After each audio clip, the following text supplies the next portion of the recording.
Welcome to Math with Professor V. This is your latest integral of the day. It's the third of the special Countdown to 2025 integral series. We're doing one integral every day up until the new year. So here we have indefinite integral of x squared over the quantity 3 plus 4x minus 4x squared raised to the 3/2 dx. If you want to pause the video, try it on your own first. Let me give you a little hint first. You need to go ahead, complete the square in the denominator, and then we're going to use a trig sub, all right?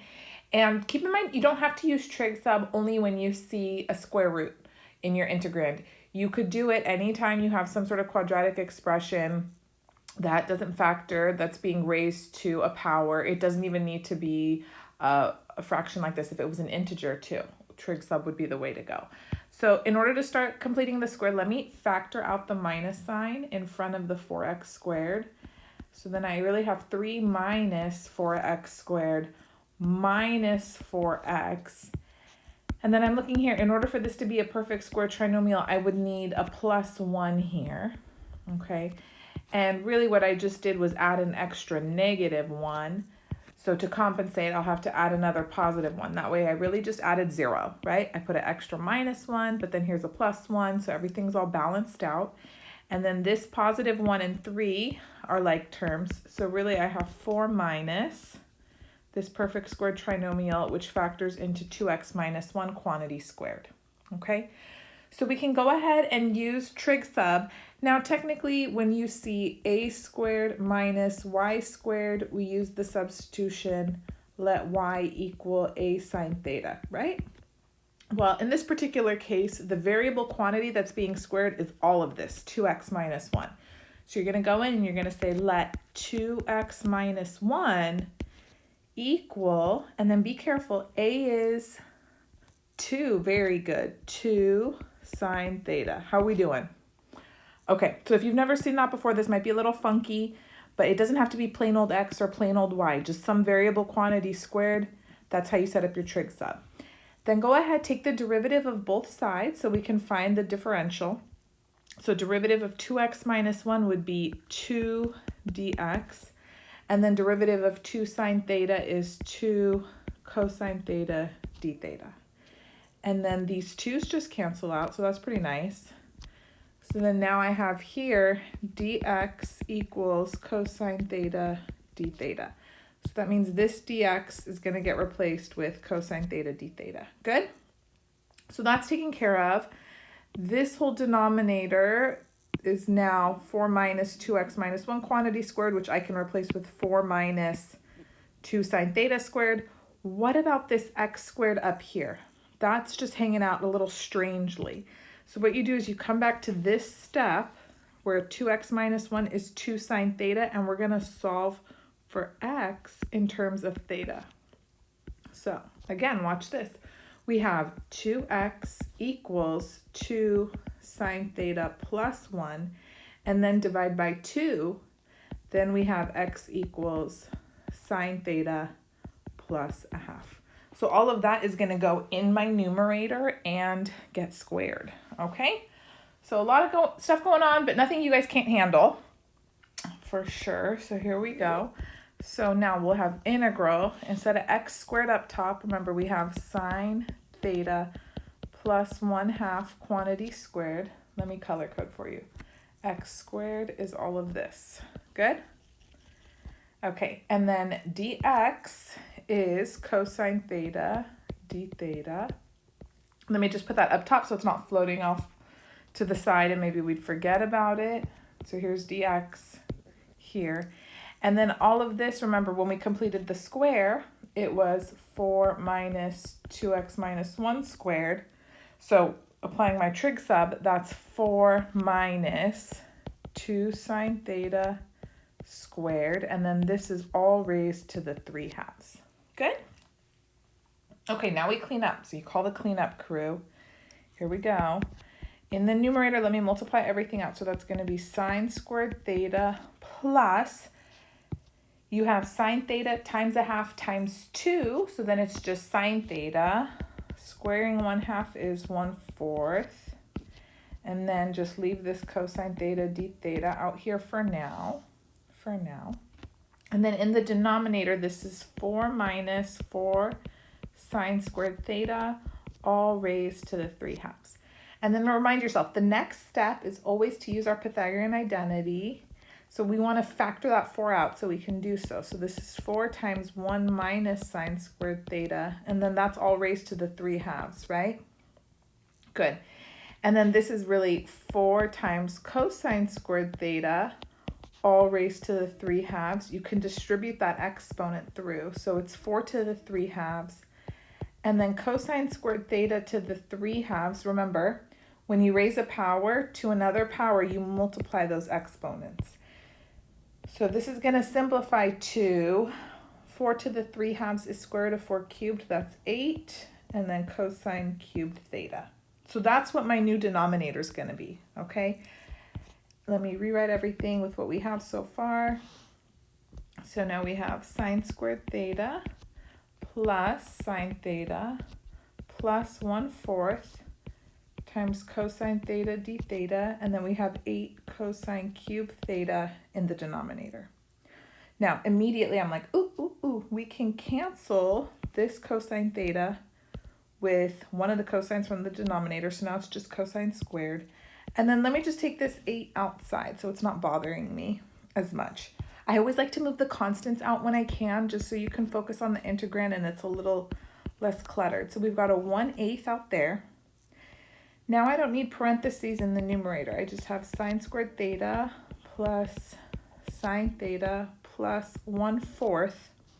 And you guys, there's just cosine squared theta now down here. Let me write it separately under each of these terms and see if we're in a good place. Maybe we're going to be ready to integrate soon.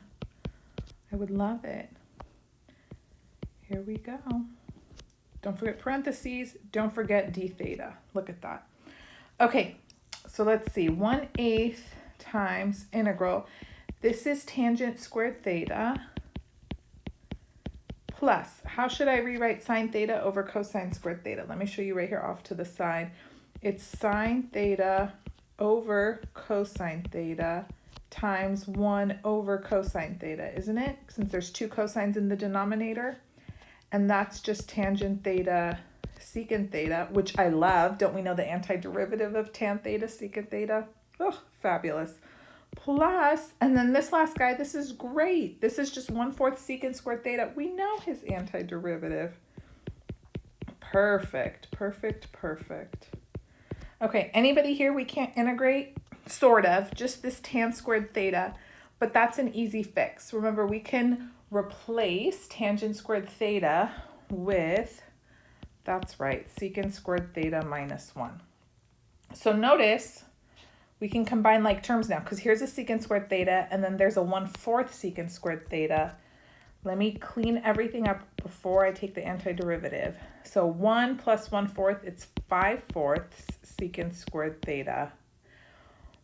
Let me put the constant at the end, okay? Is that all right with you guys? Plus tan theta secant theta minus 1 d theta. How are we doing? I love it. I love it. Okay.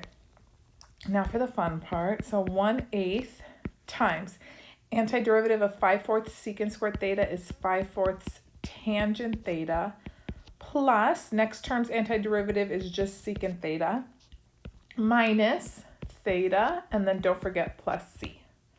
Whew, perfect. Okay. Now we have to go back to the original variable, which was x, and to do that, we're going to have to draw a triangle. So remember, for our trig sub, we had let 2x minus 1 equal 2 sine theta. So isolate the trig function. That means sine theta is 2x minus 1 over 2. Let's draw a triangle that represents that relationship. Okay, so here's my right triangle. Here's theta. Sine theta is ratio of the opposite side over the hypotenuse. So then by the Pythagorean theorem, the missing side is going to be 4 minus the quantity 2x minus 1 squared, which we saw in the beginning of our integral, no surprise.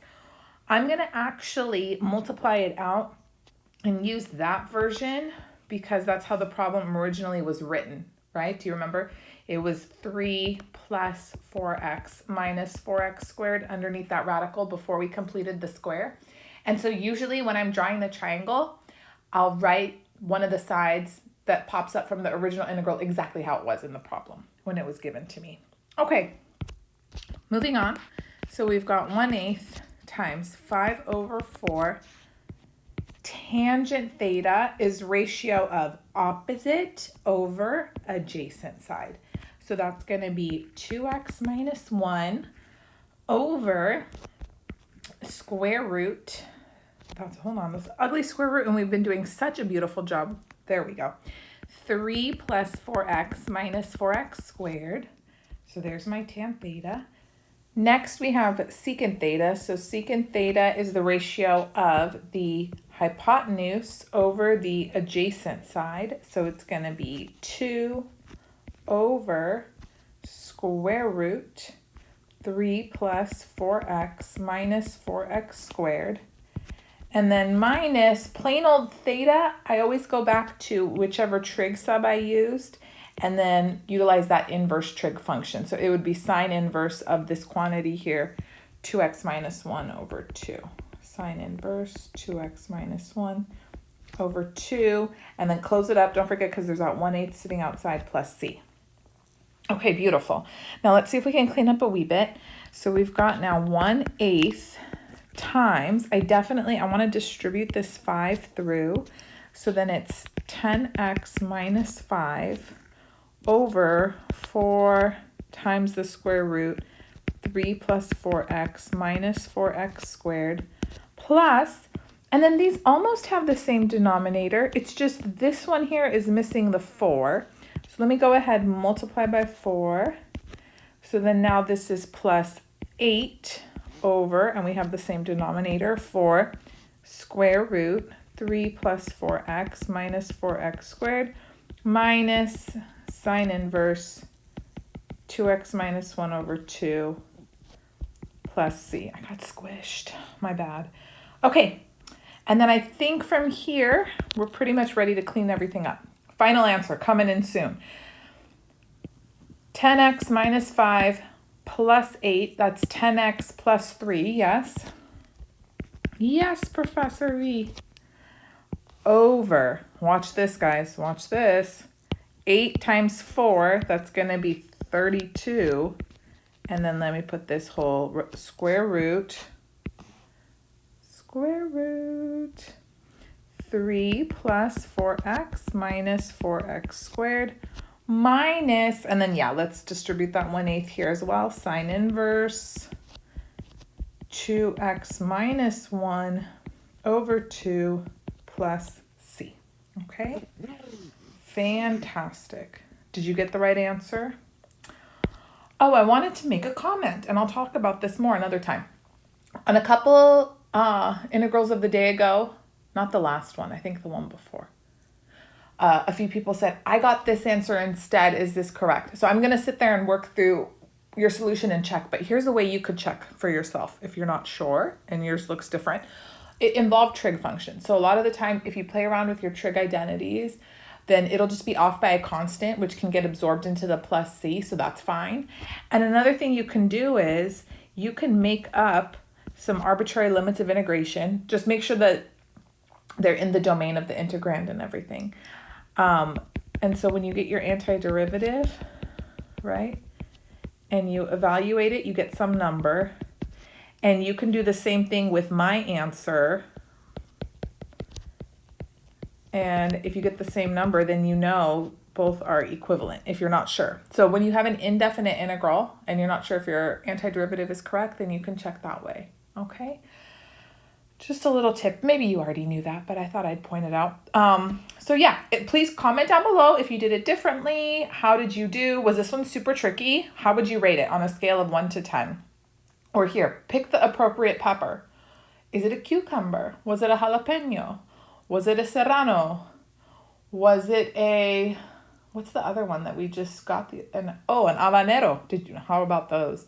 It's a little more bitter than I expected. Anyways, that's it. Don't forget to give the video a thumbs up. Subscribe if you haven't already.